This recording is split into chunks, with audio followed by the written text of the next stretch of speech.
Isang uri ng buto sa Pilipinas, pinaniniwalaan na nabibiyak raw sa oras na mayroong masamang magtatangka sa buhay mo. Mayroong tao na nagbabalak ng hindi maganda o hindi kaya naman ay mayroong naninira sa iyo. Narinig mo na ba ito? Ang buto na kung tawagin ay buto ng sinukuan. Isang sagradong gamit na mula pa nga sa ating mga ninuno. Halika at ating alamin ang mga tinataglay nitong gamit, bisa at mga kapangyarihan. Hello, what's up? Your best here. Kaya naman kung mahilig kayo sa mga videong kagaya nito, mga videong pampaswerte, mga mutya buhat sa kalikasan, o mga agimat at anting-anting dito sa Pilipinas, ang videong ito ay para sa inyo. Papaano nga ba naging kakaiba at natatangi ang buto ng kahoy na ito? At saan nga ba nagmula ang paniniwalang ito na may bisa raw at taglay na kakayahan ang butong ito?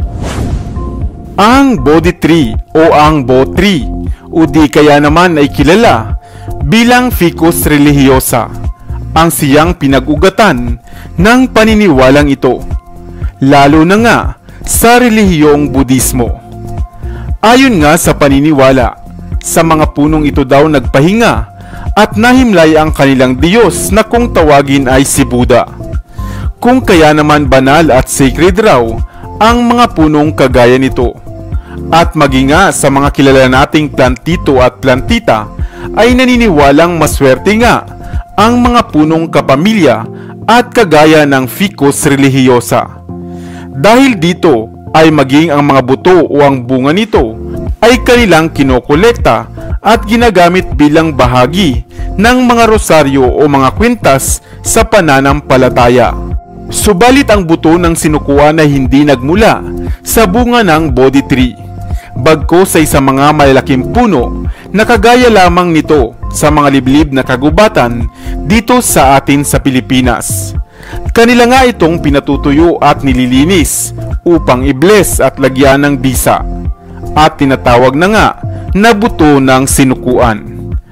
Ang butong ito ay karaniwang ginagamit sa paggawa ng bracelet, tulad rin ng gumamela celis na ginagawang kwintas o kaya naman ay beads sa mga rosaryo. Maraming gamit at mga kakayahan ang bagay na ito o ang mga bracelet o kwintas na yari sa buto ng sinukuan. Isa nga itong mainam na pampaswerte, panggayuma at panghatak ng customer sa alinmang negosyo. Maaari mo rin itong magamit na pamproteksyon sa sarili at sa pamilya, laban naman sa mga masamang elemento o mga lalang ng tao. Mapapaamo rin ito ang loob ng inyong kaharap, katrabaho man o boss, kaaway o kasamaan ng loob. Gamit rin ito at ang orasyong naibasag dito ay magaang papasok sa iyo ang pera o ang blessings. At sa oras nga na mayroong magtangka sa buhay mo o mayroong nagbabalak ng masama sa iyo, ay pininiwala ang kusang nabibiyak o nabibitak ang mga butong ito ng sinukuan, bilang magsilbing warning sa mayroong suot-suot nito. Kung kaya naman mainam nga na magsuot o magtangan ka nito. At syempre, una na ang pananampalataya mo sa may kapal, na ilayo ka nga sa mga kapahamakan. Ikaw, nakakita ka na rin ba ng katulad ng butong ito, ng buto ng sinukuan? At gaya nga ng lagi nating paalala, ang mga bagay o mga pampaswerteng ito ay gawin lamang nating gabay. Magtrabaho tayo upang umasenso, magsikap at manalig sa may kapal. Sana ay may bago kang natutunan sa videong ito. Iwan ka naman ng comment sa comment section sa ibaba. I-like at i-share mo na rin para naman sa kaalaman ng iba. Mayroon ka bang mutya? Saan nga ba ito nakukuha? Hello, what's up? Your best here. Sa video na ito ay kilalanin natin ang isang uri ng mutya. Ang mutya ng salsagan. Ang mutya ay singaw mula sa kalikasan. Lahat ng bagay mula sa kalikasan ay may mutya.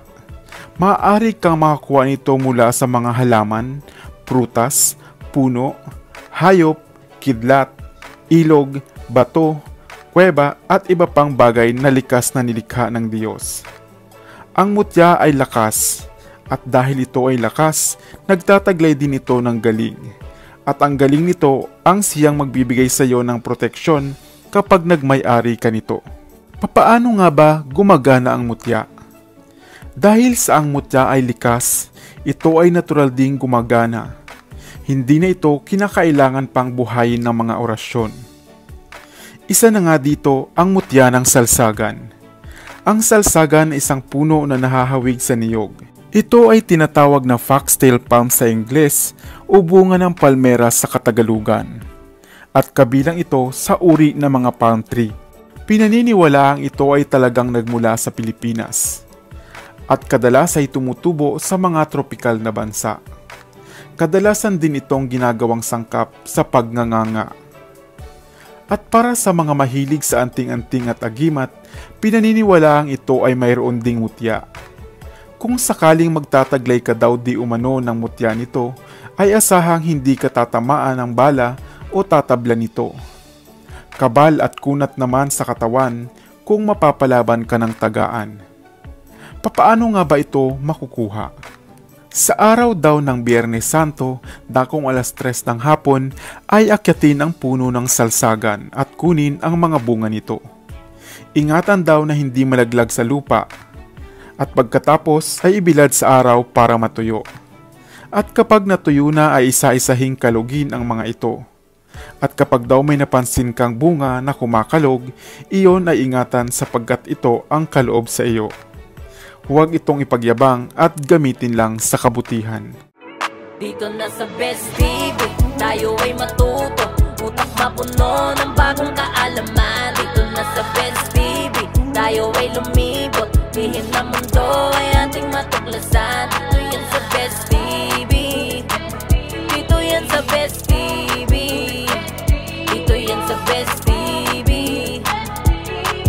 Sapagkat lamang ang laki may alam. Tara bes, sabay-sabay tayo na matuto. Pagkat dito sa mundo lamang ang siyang marunong. Ating utak salina ng panibagong dunong. Mga bagay na sa buhay ay makakatulong.